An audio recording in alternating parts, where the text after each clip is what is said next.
GameRanks presents the top 10 new PlayStation 4 games of 2017. These are our most anticipated and the games you should probably care about in 2017. We've got a good mix of games here, including some PS4 exclusives, and we're looking forward to hearing yours, but let's get started off with ours with number 10. For Honor is the next big AAA Ubisoft game, and while we're usually skeptical about Ubisoft games, this one seems strikingly different. Its intense focus on very calculated and hardcore swordplay, one-on-one and small battles, just seems really interesting, and it seems like it could have a really good gameplay hook. So far, previews and people who have played the alpha have been into this game, and while it does seem like they're focusing a lot on multiplayer and the strong aspects there, it does also seem like the game has a good single-player campaign to boot. While it doesn't seem like anything you can really compare close to Dark Souls, I think I would compare the gameplay swordplay style to it a bit, with the fact that it's very much focused on calculated movements, using your shield properly, blocking, parrying, and swinging at the right time. We're just really hoping that For Honor shapes up to how good it actually looks.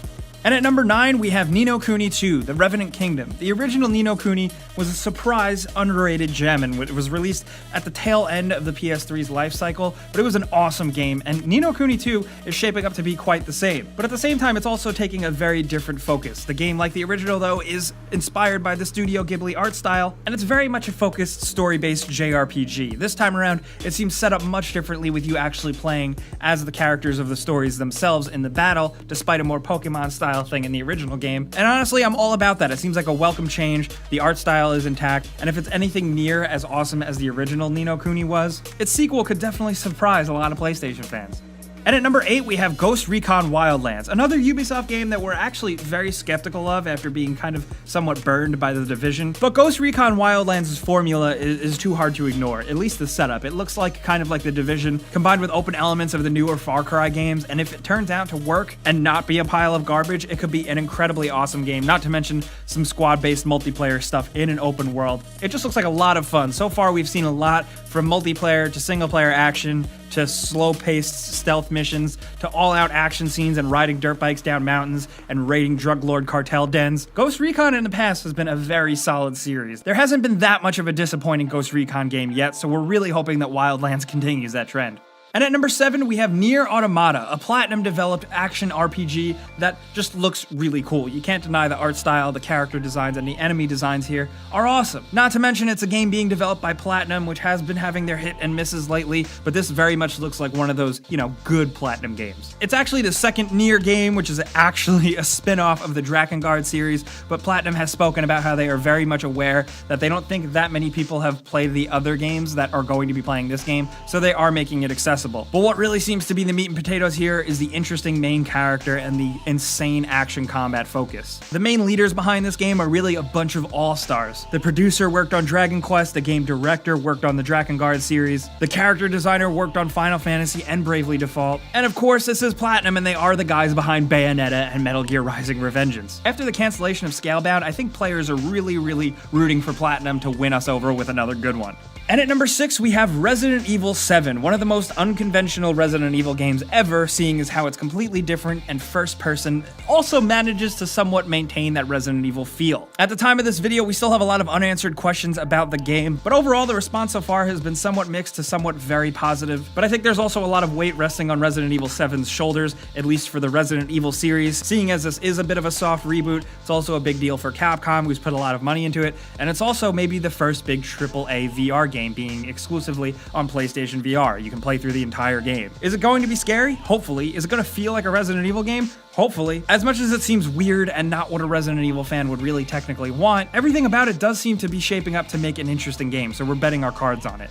And at number 5, we have Persona 5, the latest game in a series that is criminally underrated and totally awesome. This is very much a JRPG, but a lot of people who don't like those types of games still find themselves hooked on Persona for some reason. Maybe it's the story and the setup, which once again tackles you being a high schooler. This time, you're a voiceless protagonist, but you essentially battle between two worlds. It's hard and weird to explain, but the game has been released already in Japan to critical acclaim. People are loving it, and we're hoping that the Western launch is just as successful. Not only that, but it looks like Persona 5 has like one of the coolest, craziest styles we've seen in any game, let alone a Persona Persona game. There's been a lot of hype for this one, and we're really hoping it lives up to it. And at number 4, speaking of hype, we have the Sony exclusive Guerrilla Games developed Horizon Zero Dawn. This is an open world action RPG that kind of spins regular sci-fi post-apocalyptic conventions on its head, with you, the main human character, being somewhat of a wild, primitive person fighting against wild animals that are actually technical robots. The world and the setting and the story here seem really unique, and I think that's where the most excitement really is for Horizon Zero Dawn. The gameplay looks fun with hunting monsters and setting traps and stuff like that, but it's really just the fact that Horizon Zero Dawn is completely new IP, meaning that it is a new game. It is not a sequel to anything, it's just a fresh start. Players really tend to latch onto that, and for good reason. Sometimes we need something fresh, and Horizon Zero Dawn looks to be the answer.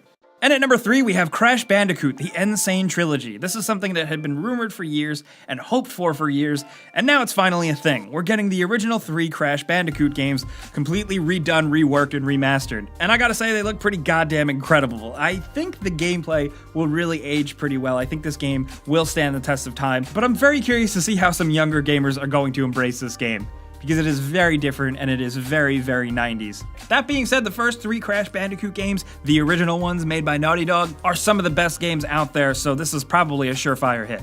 And at number 2, we have Mass Effect Andromeda, a game that seems like it's been in the works forever, is finally releasing. And it's releasing sooner than we expected. We've finally gotten some looks at the game and some gameplay, but all of our questions still aren't answered, and it seems like we're gonna have to wait until the game is actually released. But this is a whole new thing for Mass Effect, a new cast of characters, the new Andromeda galaxy to completely explore, and honestly, I just can't wait to take my main character and see how many other characters in the game I can make out with. But hey, that's just me. It does look like Mass Effect Andromeda is very much more focused on combat this time around. Things seem way more fast-paced and action-heavy, with the actual RPG stuff really taking place in the background and under the hood, but I don't think that's totally a bad thing. I just really hope it lives up to those super Mass Effect fans' high expectations. And at number 1, we have Red Dead Redemption 2, a game that we debated putting on this list because a lot of us really think it's going to be delayed and pushed into 2018. But at the time of this video, Rockstar has released the first trailer, with it boldly claiming fall 2017. So we're thinking and we're hoping this is going to be one of the best and biggest games released in 2017. Red Dead Redemption 2 so far looks to be a prequel, taking place once again in the West, but a new land, and possibly setting up and being able to play as multiple different characters, like a bunch. We don't know for sure yet, but honestly, we do highly trust in Rockstar Games because their track record is pretty proven, and if it's anything close to how good Red Dead Redemption was, we're hoping that Red Dead Redemption 2 is going to be one of our favorite games of 2017, but time will tell. Of course, you guys know there are a ton more games releasing for PS4 in 2017.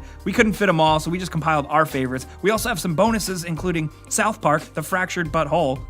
The Team Ninja developed Neo, and while it's not technically a game, it still looks pretty awesome, Uncharted 4's Uncharted Lost Legacy. But like I keep saying, there are way more games releasing in 2017, so we want to hear yours down in the comments. If you got a top 5 or a top 10 most anticipated, definitely hit us with it down in the comments. We'll be down there chatting it up with you guys, and you know the drill by now. Clicking the like button helps us out a ton, but if you are new, subscribing, clicking that circle subscribe button really helps us out, and we appreciate it, and you can see our videos that we put out every single day. But as always, thanks for watching, and we'll see you guys next time.